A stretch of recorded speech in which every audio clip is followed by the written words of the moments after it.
Hello বন্ধুরা, তোমাদের সামনে একটি নতুন ভিডিও নিয়ে এসেছি। তো ভিডিওটি শেষ পর্যন্ত দেখতে থাকো। তোমাদের সামনে দিয়ে এরকম থাকে 197 মাইনাস 26/31। যদি এরকম টাইপের অঙ্ক থাকে তাহলে তোমরা কী করবে?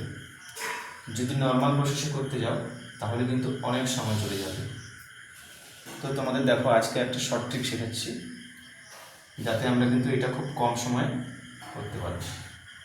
তো কী করবো, এখানটায় আছে কি 197 মাইনাস 26/31। যেহেতু মাইনাস আছে, আমরা প্রথমে কি করব, 197 থেকে 1 বিয়োগ করে দেব। মানে কত হবে? 196। তারপরে দেখো এখানটায় কি আছে, 31। আমরা এখানটায় 31 লিখে দেব। তারপরে উপরে কি হবে, এই যে 31 আর 26-এর ডিফারেন্স, মানে 31 থেকে 26 আমরা বিয়োগ করে দেবো। দেখো 5 হবে, 31 থেকে 26 বিয়োগ করলে কত? 5 হবে।